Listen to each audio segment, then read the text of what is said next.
मां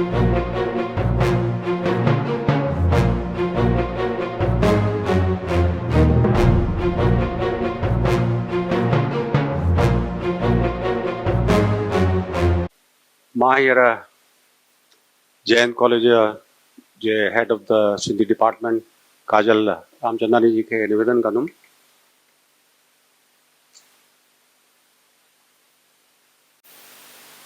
मंच ते वेठलनि खे बि नमस्कार, ॿुधंदड़नि खे बि नमस्कार। ऐं मूंखे ख़ुशी थी रही आहे त सभु ॼणा एतिरो शांतीअ सां असां टीचर्स खे ॿुधी रहिया आहियो, छाकाणि त it's very easy to be talkative ऐं लिसनर ॾाढो ॾुखिया मिलंदा आहिनि असांखे। असां त ॻाल्हाइण जा शौक़ीन आहियूं, त सुठी ॻाल्हि आहे की असांखे ॿुधंदड़ मिलिया आहिनि। मां जैन कॉलेज में इहो सेशन असांजे डॉक्टर प्रिंसिपल वाडिया जे लाइ हुयो, पर कुझु ॻाल्हियुनि जे करे उहे पहुची न सघिया, छाकाणि त असांजी ई सेल जेको हर कॉलेजिस खे आहे उन मां जैन कॉलेज जो इनॉग्रेशन डिजिटल कयो वेंदो सुभाणे प्राइम मिनिस्टर मोदीअ जे हथां, त he is busy with that thing. त फ़ख्रु जी ॻाल्हि आहे त जैन कॉलेज उन मुक़ाम ते आहे। 1948 खां वठी जैन कॉलेज बर्पा थियल आहे। उते जैन ॾींहं खां सिंधी डिपार्टमेंट शुरू थियो आहे, अॼु ॾींहं ताईं उते बरक़रार आहे। एतिरा साल थिया आहिनि जिते डिपार्टमेंट कॾहिं सिंधी डिपार्टमेंट बंदि कोन थियो आहे। ऐं मूंखे ख़ुशी जी ॻाल्हि इहा आहे त सिंगल डिजिट इन करे थी चवां छाकाणि त 2001 में उते हिकु ॿार हुयो सिंधी पढ़ण लाइ, तॾहिं बि मैनेजमेंट डिपार्टमेंट चालू रखियो। मैनेजमेंट चयो शो मस्ट गो ऑन, ऐं अॼु उते ॿार 3 डिजिट्स में आहिनि। 3 digits in sense more than 300 students जेके सिंधी सब्जेक्ट खयो आहे, सेकेंड लैंग्वेज बोर्ड जो एग्ज़ाम ॾेई रहिया आहिनि। उन सां गॾु ख़ुशी जी ॻाल्हि इहा आहे त असांजो सिंधी सर्कल जेको हूंदो हुयो, जेको कुझु वक़्त लाइ बंदि थियो, जेको कल्चरल प्रोग्राम्स कराईंदो आहे, उहो 2008 खां रिवाइव कयो वियो। 2008 खां पोइ 2014 में असांजो होजमालो इवेंट असां शुरू कयो आहे। Hojamalo event is a brand event of Jain college. Why I am saying brand because this is registered for Sindhi circle. Hojamalo event register करायो वियो आहे सिंधी सर्कल जैन कॉलेज जे नाले।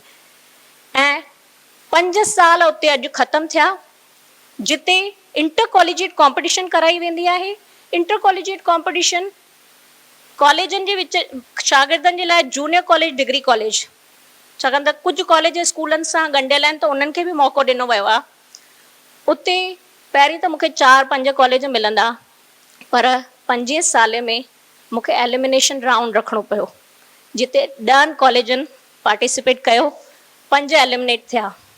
इहो उन लेवल ताईं पहुची चुको आहे।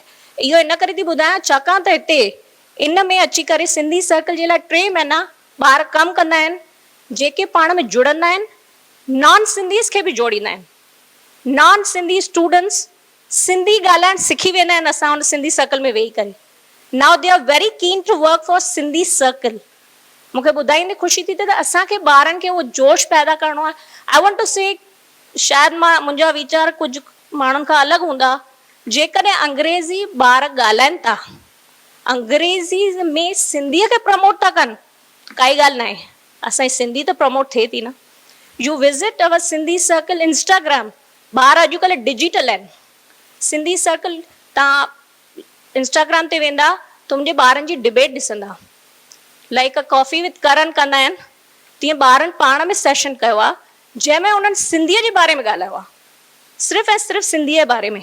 Why they love Sindhi circle, why they want to come इन सिंधी सर्कल, छो था चाहिनि असां सिंधी सर्कल में अचूं।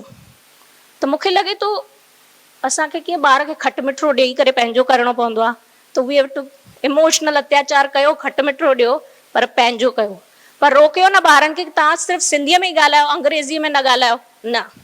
आई थिंक शायदि मां उन्हनि ॿारनि जे विच में रहां थी, त मूंखे इहो ख़बर आहे त ॿारनि जी दिलि ताईं कीअं पहुचणो आहे। त भली उहो माध्यम कहिड़ो बि हुजे, पर सिंधी प्रमोट थियणु खपे।